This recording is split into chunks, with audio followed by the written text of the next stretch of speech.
My name is Stephen Graves, and my selected topic is conducting in music.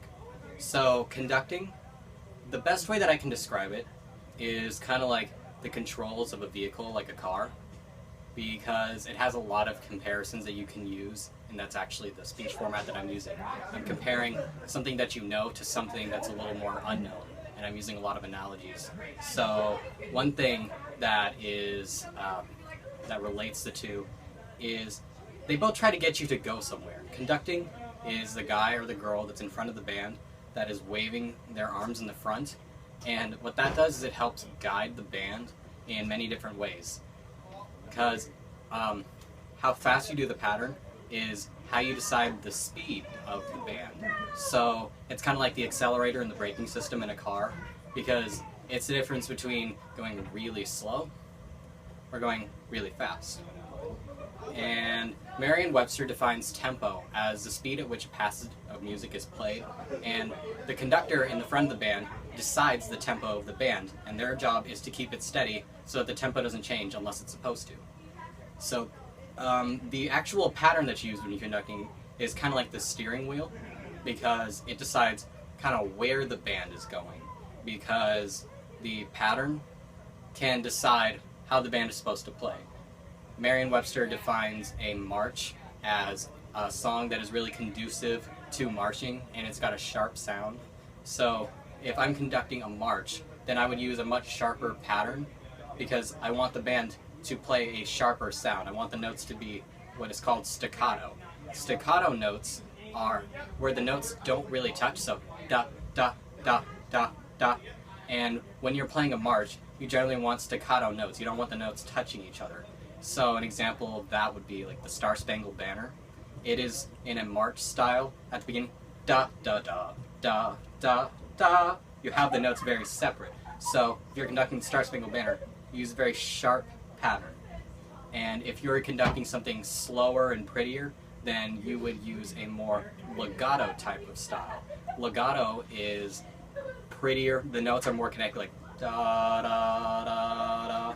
So an example of that would be at the higher part of the Star Spangled Banner, da, da, da, da, da, da. The notes are connected, so you would use a flowier pattern. You still want to get the beat across, and the beat is the rebound off of the middle, but you want it to be slower, prettier, because you're trying to convey to the band where they're going. You want them to play softer and kind of more flowy, because it's a flowier type of piece. So conducting, we've talked about the comparisons to driving, and some of the more like rudimentary aspects of conducting is what the pattern looks like and why it looks like that.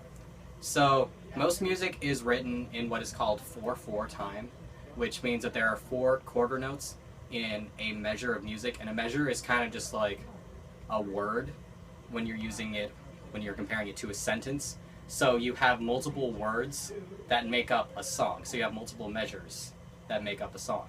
And there are 4 quarter notes in that. So pretty much any song that you hear on the radio is going to be in 4/4 time. Like, let's take Selena Gomez, Same Old Love. I'm so sick of that same old love. It's in 4/4 time. So I would conduct that up, in, out, up. 1, 2, 3, 4. So there's 4 beats in the measure, and the most important part of the conducting pattern is what is called the ictus. And Merriam-Webster defines the ictus as the moment that a beat begins. So you convey that by sort of rebounding off. Imagine like you have a table and you're bouncing off the table with your fingertips. This shows the band exactly where the beat is, because if you're just flowing everywhere, they don't know exactly where the beat starts, and the band won't be together. It'll just sound like a mush of sounds. And besides 4/4, there are other patterns, but 4/4 is going to be your most common. When you get into really fast music, you occasionally do cut time, and you conduct cut time by just conducting every other beat. So 1, 2, 3, 4, 1, 2, 3, 4, 1, 2, 3, 4, 1, 2, 3, 4. It's every other beat instead of really fast because it makes your arms tired. And once you start going to that really fast pace, it's kind of hard for the band to see where the actual beat is. So conducting is really important because when you're listening to a really good band, a good band is only as good as its director. The director and the conductor decides when people come in, and it makes it easier for people to know what they're doing. If the conductor is scared, the band doesn't really know what they're doing because they don't know where the beat is, they don't know where they're supposed to go, how they're supposed to play. So conducting is honestly just the cornerstone of a really good song.